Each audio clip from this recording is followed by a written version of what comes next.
Hi, and welcome to the Ada K Show. I am Ada K. Brown, and am currently a criminal justice major, and I'm a deaf courtroom commentator. Grab a cup of Java, and let's dive in.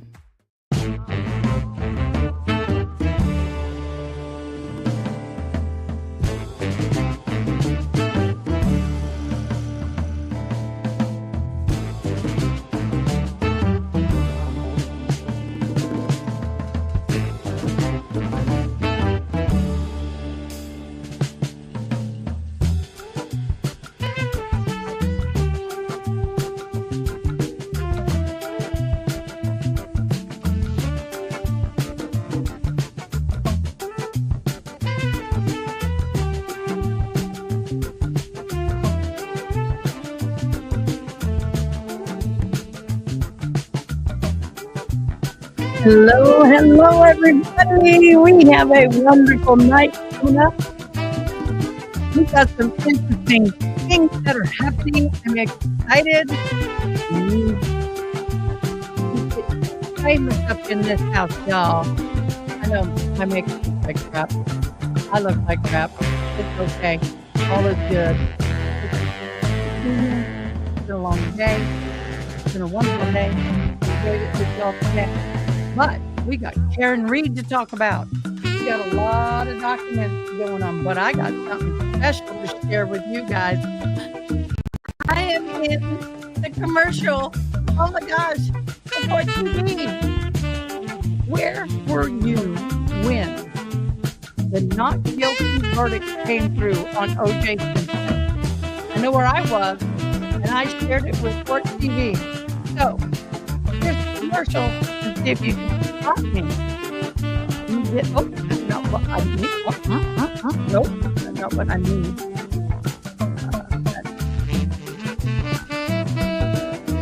It's acting up. Let me get it. Here we go. 30 years later, and I remember. Where was I when O.J. Simpson was found not guilty? I became obsessed with Court TV. We all said it. If the glove don't fit, if it doesn't fit, you must quit. Senior year of high school, this guy at the top of the bleachers screams, OJ's innocent. Such a divisive verdict. You could hear the gasp. My jaw dropped. Relive the verdict, trial and error. Why did OJ win? Season finale, Sunday night, 8 Eastern and Pacific, only on Court TV. That was a short one. Here's the long one. Here we go. Play. 30 years later, and I remember exactly where I was. Where was I when O.J. Simpson was found not guilty? I became obsessed with Court TV. I watched every minute of the trial. Scenes from the trial became part of our life. The glove, I knew that this was going to go really wrong. The most famous legal mic drop. if the glove don't fit, if it doesn't fit, you must quit. It was catchy. It didn't matter where I turned. Everyone was talking about the O.J. Simpson verdict. My jaw hit the floor. This guy at the top of the bleachers screams, OJ's innocent. My teacher made us watch the chaos in the courtroom and out on the streets. It was insane. I was in the detective bureau. You could hear the gasp. We watched it live, and my jaw dropped. My producer was sitting like this. Trial and error. Why did OJ win? Only on Court TV. Oh my God. I got my boyfriend over here and he ain't supposed to be talking. And he's talking. You guys, it's going to be, the show is called Trial and Error. Why did OJ win? It's going to be live on Sunday night at 8 p.m. Who knows? You might see a little more of me. Who knows? We'll see. We'll see. Well, right now we have a bunch of stuff going on. We've got documents. Yes, they all dropped, you guys. We got what we've been waiting for. We have some documents I'm pulling up right now to share with y'all. Let me get this in where I need it to be. There we go. I'm going to delete that. Okay. Let me get the glasses on, y'all. Okay. Here we go. Let's see where we are with the Karen Reed. Whoo, those are dirty. Defendant memorandum in opposition of the Commonwealth motion to eliminate and to exclude Michael Esther's testimony. It didn't really help. So let's go through this document. I know, Haley, isn't that exciting? Now comes the defendant, Karen Reed. Miss Reed filed the defendant's memorandum of opposition of the Commonwealth motion in limine to exclude defense expert Michael Esther's testimony. We've heard this 100 times.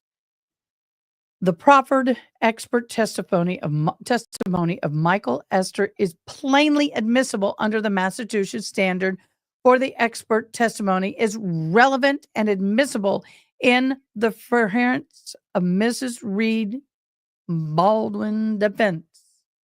Cited. The investigation conducted by the Canton Police Department and the Manassas.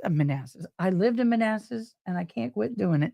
Massachusetts State Police was deficient and failed to conform with the standards of investigative policies and procedures. Do we not all agree with that comment right there? The investigation conducted by Canton PD and Mass State Police was deficient and failed to conform with the standard investigative policies and procedures. Yes, and the reason why we're agreeing with that because it was. And number two, Trooper Proctor and other people were punished and fired for that screw up. Hello, I've been MIA. My husband has been in the hospital for 2 weeks, had brain. Oh my God, Gretchen, my heart goes out to you. Boo, I hope he's recovering and I hope you're hanging in there. Prayers for strength and healing, sister. The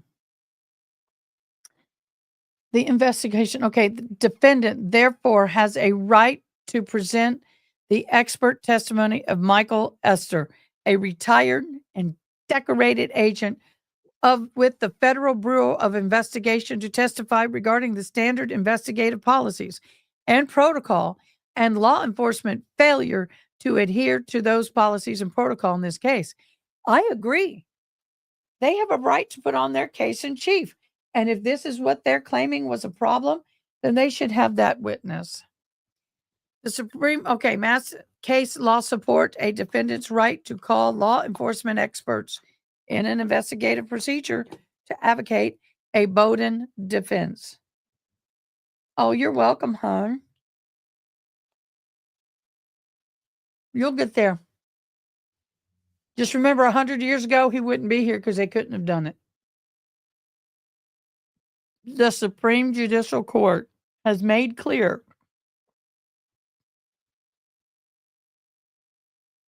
that the defendant may introduce evidence the police investigation was inadequate or unreliable.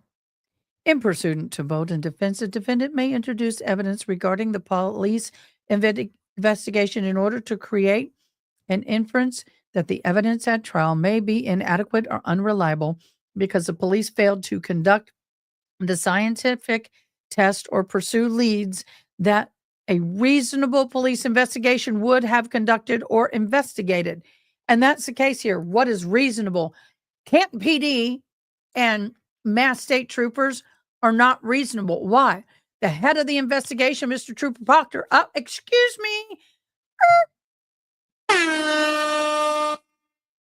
dishonorably discharged Trooper Proctor, was the head of it. So anything he touches, in my humble opinion, is tainted. The Commonwealth, all that cited. The Commonwealth versus Bowden Supreme Judicial Court held that a judge instruction for the jury to ignore testimony about a non-existence of a certain test or other evidence when deliberating constituted reversible error.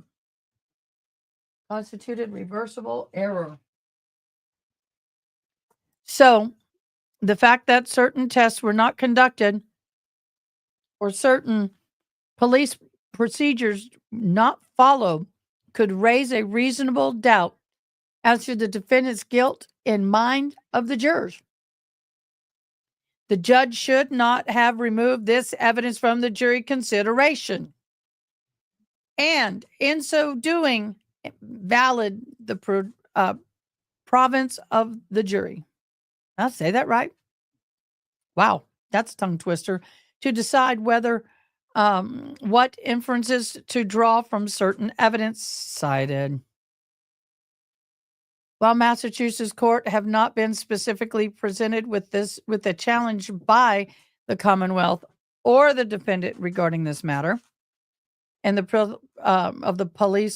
regarding the defendant's right to present and expert deviations from standard police policies and procedures. Sensei, go lay down.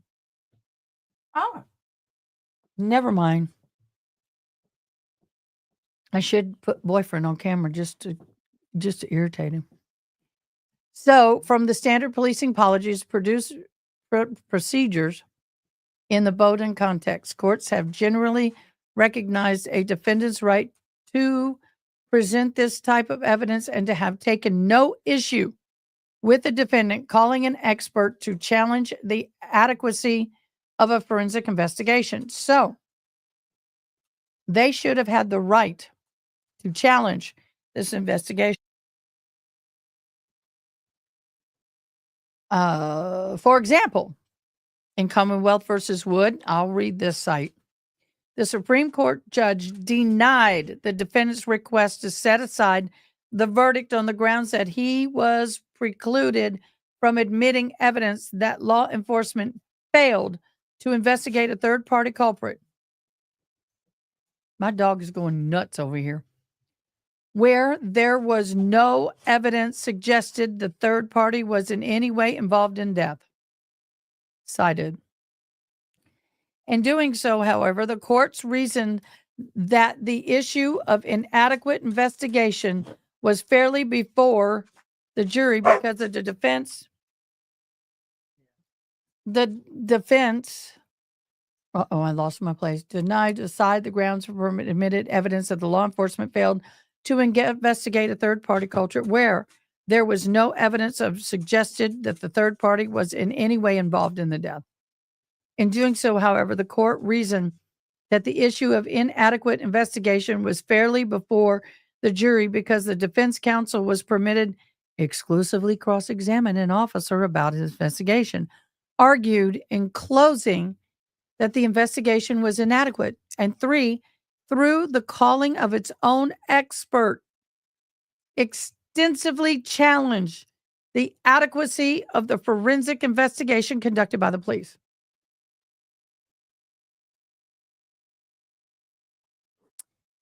This here is, to me, a big deal because now we have two Canton PD officers or either troopers, I think troopers, I can't remember, I don't have it in front of me, that had disciplinary actions taken. You have a trooper who was dishonorably discharged through his behavior and influencing in this case. It's a no bueno. It's a no-brainer. Thus, the Supreme Court acknowledged the defendant's right to call an expert witness, challenge the adequacy, must be admissible. The defendant claimed ineffective assistance of counsel based on counsel failure to hire the forensic expert to testify regarding the crime scene investigators. So not only did he have an ineffective investigation, they fired the attorney because he failed to do his job. He failed to hire the forensic expert. In that case, the Supreme Judicial Court held that trial counsel failure to present an expert to testify about these investigative failures was not manifestly unreasonable because the proposed expert affidavit failed to establish that the investigation and testing were reasonably necessary or appropriate for the police to conduct in order to investigate the shooting properly. Okay, I'm going to skip some of this. I don't want to read the whole thing. Under Massachusetts rules of evidence and relevant case law, where there's an expert is not testify on a scientific, technical, or medical matter in the Daubert-Langdon standard and general acceptance are not required. Rather, courts are encouraged to exercise discretion as to whether particular testimony would help the jury understand the information that is not within their common knowledge and to determine the testimony presented is reliable. That is where we struggle with this case. It's not reliable. Yes, Haley Mouse. Y'all, I'm going to do it again. I'm going to do it again. We got more people on, and you haven't seen this. Oh, that's the short one. I want the long one. I'm going to give y'all something. Some of y'all haven't seen it, so I want y'all to see it.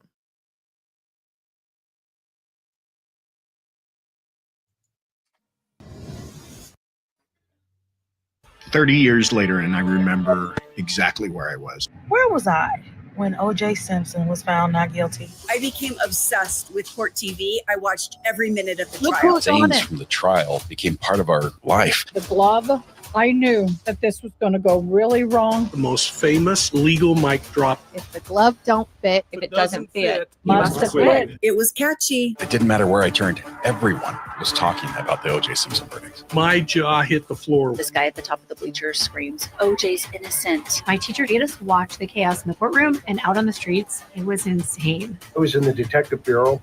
You could hear the gasp. We watched it live, and my jaw dropped. My producer was sitting like this. Trial and Error. Why did O.J. win? Only on Court TV. Now you can find that on Trial and Error. Why did OG win? The finale is this Sunday at 8:00. I don't know. I might be on it. I don't know. I don't. There's a chance. I don't know. But there's a chance. I don't know. Let's see. Where in the world I got to find where's my reading? It disappeared. That's that one, that's that one, that's that one, that's that one, that's that one. I'll just open it again. You found it. Okay, let me get it back up for y'all. I'll get it back up. My bad. Okay, so we're sitting here talking. Yep. I need to share. Sorry, give me a second. Come on, click. Thank you. Okay. So, the one thing that I'm really frustrated about this is that there should be no reason why they are not permitted to bring in their witnesses and put on their case in chief. Right now, the Commonwealth has poo-pooed every single one of the defense's, every one of the defense's witnesses, which I don't understand why they should be having that ability to do so. I don't think it's fair. That's so cool. I can't wait to see. I don't know. I may be. That's a trailer, so it'd be nice if there was more of me on it, but I'm happy with that. They sent me a letter asking if I wanted to participate, and I was like, yeah. And then anyway, it was fun. It's fun. Okay, so the courts are encouraged to exercise direction as whether particular testimony should help or hinder. And I think that Judge Canone, I hate Connor Judge. Judge Canone, to be able to, I think that she should side with the state on this. Oh, for soft sciences and other non-scientific, non-technical and non-medical testimony, the court has a broad discretion and oh man, I knew that was going to happen. There you go. To determine testimony reliability may turn to the Daubert Langdon for guidance, but may ultimately decide which factor may be applicable. Under this form of expert qualifications and reliability assessment, police officers routinely testify as experts in Massachusetts. Police regularly testify about the nature of drug transactions, drug use, gang dynamics, information that may be in general knowledge of a juror, but for which specialized knowledge would be useful. When police testify as experts, one of the court's primary concerns is blurring the line between specific testimony as a lay witness and more general testimony as an expert. Well, I get that. Hello, Miss Toxic. Banji, hi. Banji, hi. Is Toxic okay? Future. I haven't seen you in ages. Oh my God, Future. Welcome. Oh my God, y'all. Y'all, we made it into a docu-series commercial. I'm so excited. Just can't hide it. I know. Okay, I'll get back on track.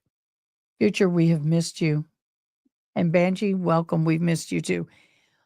When police testify as experts, one of the court's primary concerns, blurring the lines.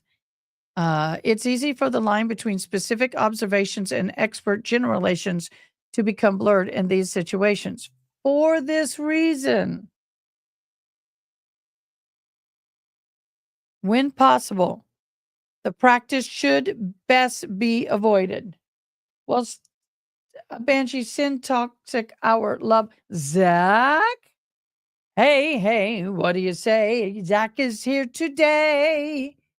Oh my God, Zach, hello. Yeah, well, that should have been, Monica Simatilli should have been done weeks ago. We're in day 37. Prayers for her mother. So here, Mr. Esther is an expert in investigative procedure. He's decorated agent with the FBI and qualified by years of experience, well beyond the experience of an expert Commonwealth in Little versus Little. And his testimony about proper police procedures and investigations would surely aid layperson in the jury in determining whether an investigation was sufficient. Oh, so glad to see you, Zach. Yep, it's good to see you. Let's go here. Massachusetts Rules of Evidence 702, Federal Rules of Evidence 702 are nearly identical. Thus, the federal law is instructive. So, if the state law and the federal law match majority, then the federal law can take precedent. And that is what they're saying here. They want this law to take precedent, federal law. The rules are identical to one another. Therefore, federal guidance on the construction of Rule 702. Do we want to read all the fine print? Sorry, Zach, I can't help it. That's on them, not me. But we love having you here anyway. Yes, we do. Okay, we'll read it. Massachusetts Rules of Evidence 702.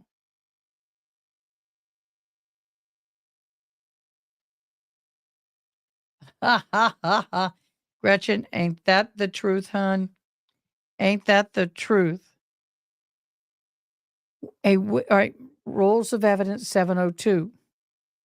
They mirror each other almost identically, so I'm only going to read one.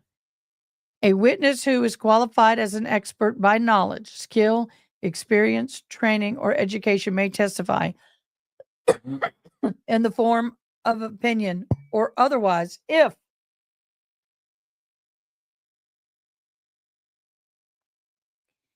and in here you come down here on the federal level, it's added in bold. The proponent demonstrates to the courts that it is more likely than not. A, the expert scientific, technical, or specialized knowledge will help the tier of fact to understand the evidence or to determine a fact of issue.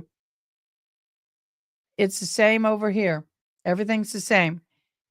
Number A, that was A. B, the testimony is based on sufficient fact or data. C, the testimony produced of reliable principles and methods. And D, the expert has reliability applied to the principles and methods to the fact in the case. They're matching. The United States versus, I'm not going to read all of these sites. We don't need to read all of them. And how many more words is Brennan going to mispronounce all weird? I feel like he's trolling us. Trolling. Man, his butt must be swollen. Hi-ho. Okay. Paulson held that the expert testimony need not always be premised on scientific principles and that expert-based testimony satisfies the reliability standards. So that is important. Disagreeing with the government's argument that the testimony will not assist the jury in resolving any fact in issue, therefore should be excluded as irrelevant. The court found that the evidence tending to show, quote, inadequacies in the investigation would be a probative of whether the government has made its case against the defendant. And that's the entire thing right here in a nutshell. Let's see if I can highlight it. Underline. Right here. It's not underlining. Dagnabbit. I need to get a better program for this. Because see how this, I can't keep it perfectly straight. It drives me nuts. That's not going to do it. No, we'll just get rid of it. So, but that whole part right there is true. It's the court found that the evidence tending to show inadequacies in the investigation would, parentheses, be probative of whether the government has made its case against the defendant. And that is where I feel they fell short in the Karen Reed's case. The expert testimony on such matters further the fact that the defendant could have attacked an investigation solely through cross-examination did not preclude the defendant from introducing an expert testimony in this issue. And that's where I feel Canone has gone bad. Canone. The pretend judge has gone bad. I'm going to cut to the chase. Here we go. Michael Esser's proffered expert testimony clear satisfies all the elements set forth in the evidence code section of 702. Indeed, his specialized knowledge will assist the jury in understanding inter alia, I don't know how to say it, law enforcement failure to follow the standard policies and protocols regarding the crime scene management. Are you watching me? The boyfriend's sitting here watching me on the cell phone while he's watching me live. That is funny, y'all. Chain of custody and handling the evidence, managing chronological records, and timely and accurate reporting in connection with the investigation. The law enforcement failures in this case are well documented. Where's my red Solo cup? In the other room. Don't worry about it. The red Solo cup and the wonderful leaf blower used. Yeah, that's exactly. His proper testimony in this product of reliable principles and methods are based on his years of experience and as a decorated agent in the FBI and stands stated in policies of the MSP. Finally, his opinion reflects a reliable application of facts of the case. Namely, now we're getting in there. Information obtained directly from the Commonwealth and the police reports and the logs associated in the case, and the state policies in Massachusetts State Police, and on and on and on. Thus, like the expert in Paulson, Mr. Esther used his years of experience to testify to standard of investigative practices and law enforcement failures to adhere to the protocol and procedures. Hello, Gerald. It is kind of weird having him sitting right here. It's wonderful. It's weird. It's wonderful. I'm going to have to get used to this. I feel like I'm on the hot spot now. Not only do I have them, but now I got you. So there's finally the Commonwealth suggests that any examination or evaluation of the police procedures and protocols would be speculative, is believed that by Michael Esther's report. You know, there's so many holes in their policies, procedures, and their protocols. It wasn't funny, although some people thought it was. Which reportedly references the policies set forth in the Massachusetts State Police Policy Procedure Guide. While there are may be variations between different officers investigated in style, all the law enforcement agencies have standards to ensure complete, competent, adequate, ethical investigations. The suggestion that any assessment of the investigation would simply be a subjective opinion as opposed to the objective analysis based on a professional standard and best practices. They're citing cases. I don't want to go there.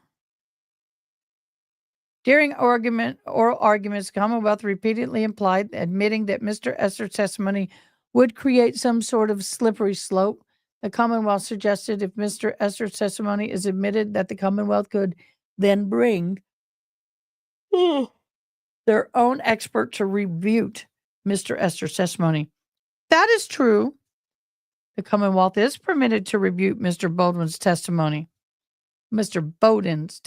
defense, specifically by presenting evidence as to why the police did not follow the line of investigation suggested by the defense. Oh, I really want to be in on that day. When the Commonwealth would be an impractical and impermissible consequence is actually an entirely expected result of the Bowden defense and specifically supported by the case law. In conclusion, Mr. Esther's expert testimony, both relevant and admissible, supported Mr. Bowden's defense and therefore should be admitted. For the above reason, Ms. Reed specifically requests that an honorable court allow Mr. Esther's expert testimony and present to the jury. And I'm making those sounds because it's referring to Auntie Bev. Auntie Bev. We don't like Miss Auntie Bev, do we? No, we do not. Do not like Auntie Bev. So, yes. What do y'all think about them apples?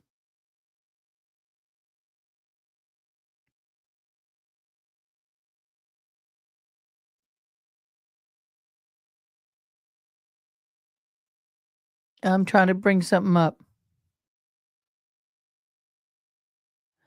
59 pages?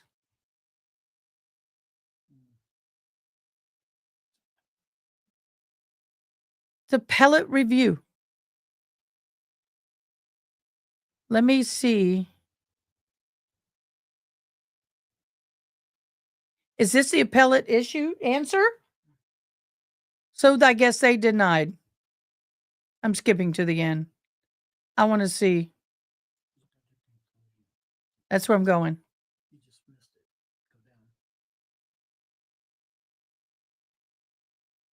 In the end, the state jury sent 3 increasingly admin notes reporting their deadlock. Conclusions. For the foregone reasons, the court should affirm the decision of the district court. She lost the appeal. I'm not going to read 54 pages tonight, but Karen Reed lost the appeal.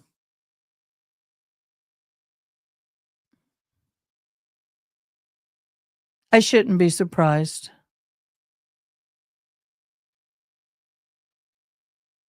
I should not be. What do y'all think? I need your input on this. I'm a little peeved.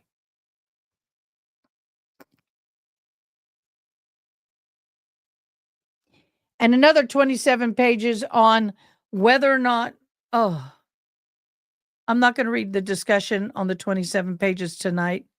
I'm going to read in conclusion.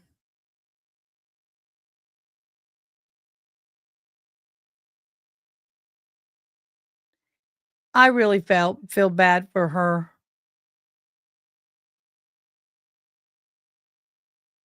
This is insane. I don't think it's legal either, honey. But it is okay. So of course, Miss Auntie Bev, for the foregoing, the defendant motion to dismiss for extraordinary governmental misconduct is denied. Bold and underline. The defendant alternative request for an evidentiary hearing in the matter is also denied. Bold and underline. Oh. I love you guys, but I can't. It's late and I can't read that many pages. Let's scroll up and let's do some scrolling.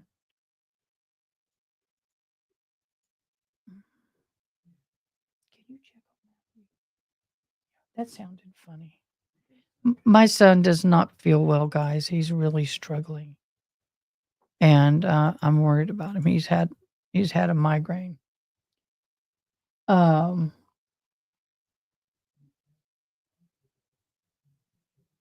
can read from here. A criminal defendant is entitled to a trial by an impartial jury pursuant to the Sixth Amendment of the U.S. Constitution and Art 12 of the Massachusetts Declaration of Rights. Here, the defendant argues that the Sixth Amendment and Art 12 rights have been violated by the court's dismissal of jurors. A, according to the defendant, the court's dismissal of jurors was improperly based on the juror views of the case. Specifically, the defendant contends that juror A appeared sympathetic to the defense and that therefore the Massachusetts State Police, who have interest in the defendants being convicted, targeted the juror and get her dismissed before deliberations. The defendant also argues that the court failed to employ the proper proceeds before dismissing the juror. The arguments have no basis for fact or law. The defendant's first argument relies on the significant claim to clairvoyance about a juror A's sympathies at the time of the sidebar conference, and it is an understated claim regarding Fanning's involvement in the jury. Despite being specifically informed at the sidebar, Fanning was not, in italics, in charge of the security for the jury, and without providing any evidence that Fanning ever interacted with any members of the jury. The defense counsel reportedly claims without any evidentiary support throughout their memorandum in support of the present motion, and Fanning was commander of the jury security, in charge of the jury security, and had access and control over the jury at the first trial.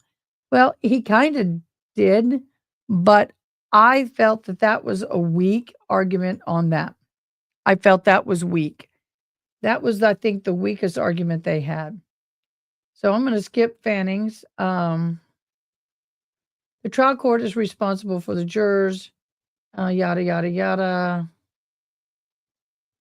They keep doing cites and everything on that. The defendant also fails to cite any authority suggesting that, as she contends that the court was required to engage in an evidentiary hearing with Lieutenant Fanning before deciding whether to dismiss the juror. The court here called juror A at sidebar and conducted an investigation. An individual voir dire heard arguments from both defense counsel and prosecution and explained to the counsel that the juror would be dismissed based on credible evidence that the juror had conversations about the case. The defendant was afforded all protections that she was entitled to before the court made the discretionary decision. So it is bye-bye. Hi, Melissa Webb. Oh my gosh, y'all, I forgot to do something, but I can do it and it'll work. To set up the giveaway tool. My bad. Okay, the giveaway tool set up. Everybody put your I liked in there. We only got 3. I drew. Oh, Haley Mouse, you won yesterday's. My bad. You won yesterday's. So, one more time, I want to show y'all this. I am so excited over this. I can't believe we got in on it. Y'all watch. 30 years later, and I remember Where was I when O.J. Simpson was found not guilty? I became obsessed with Court TV. And we all said it. If the glove don't fit, if it doesn't fit, you Must have quit. Senior year of high school, this guy at the top of the bleachers screams, OJ's innocent. Such a divisive verdict. You could hear the gasp. my jaw dropped. Relive the verdict. Trial and error. Why did O.J. win? Only on Court TV.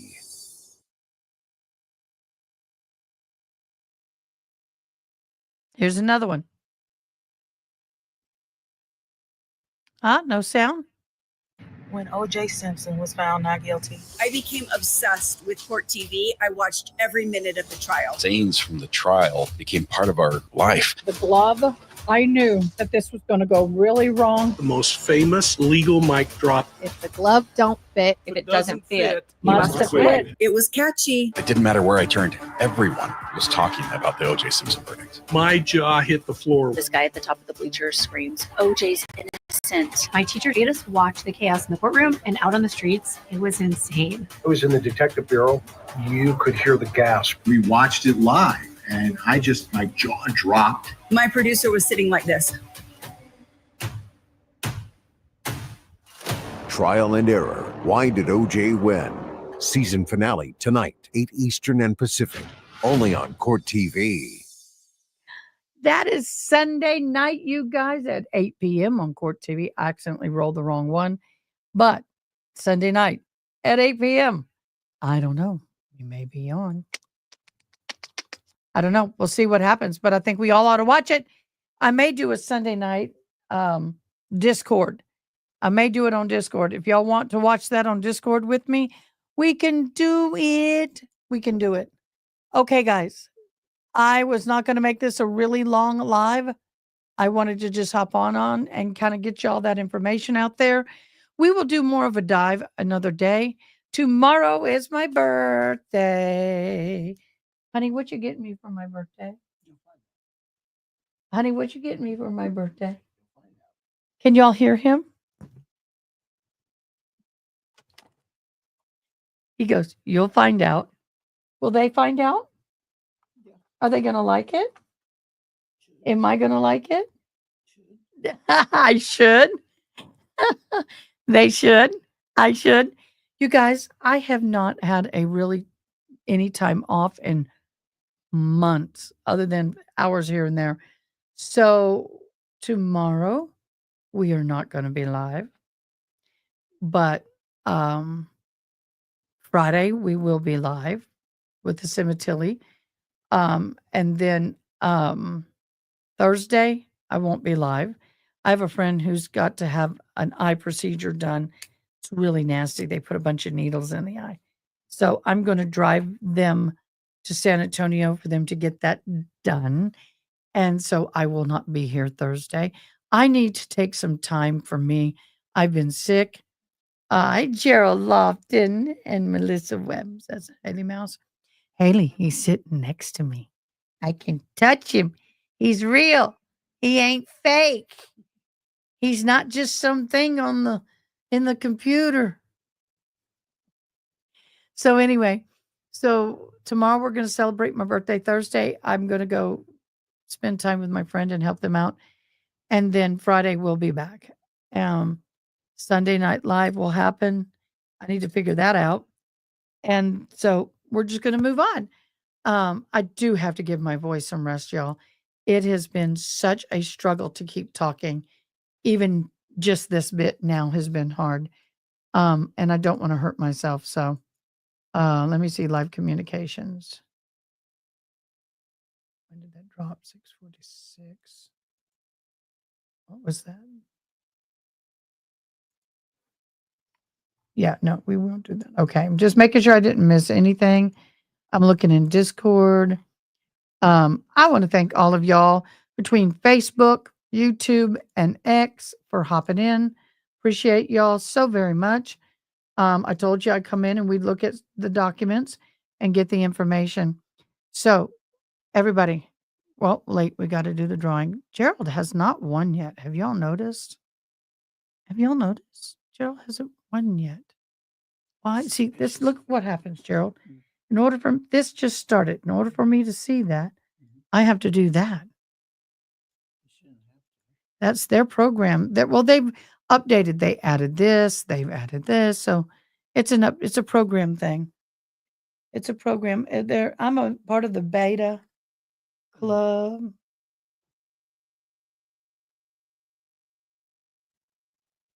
Why isn't that? All right, here we go. Winners to be entered into the drawing for the end of month $50 giveaway will be, and I'll draw two. Toxic Orchid, you won tonight. Or Banji.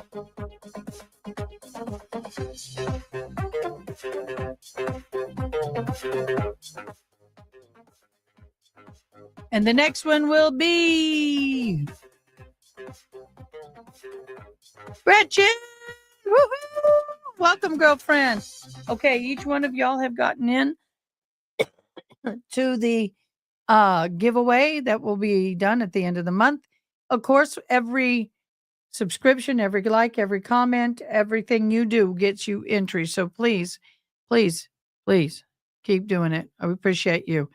So with that, I'm going to bid you farewell and good night. Thank you so much for joining. Y'all are an amazing group of people. Some of you I haven't seen in a while, like Zach and Future. We miss you. And Banshee, send our love to Miss Toxic Orchid. We have her and all of you, the whole family, in our prayers. All right, guys. I'll see you later after my birthday. Maybe tomorrow night we'll come on live. We'll see. We may have something fun to share. All right, guys. Thanks for watching. Please comment, like, share, and most importantly, subscribe. I hope you have an awesome day. Till next time, take care.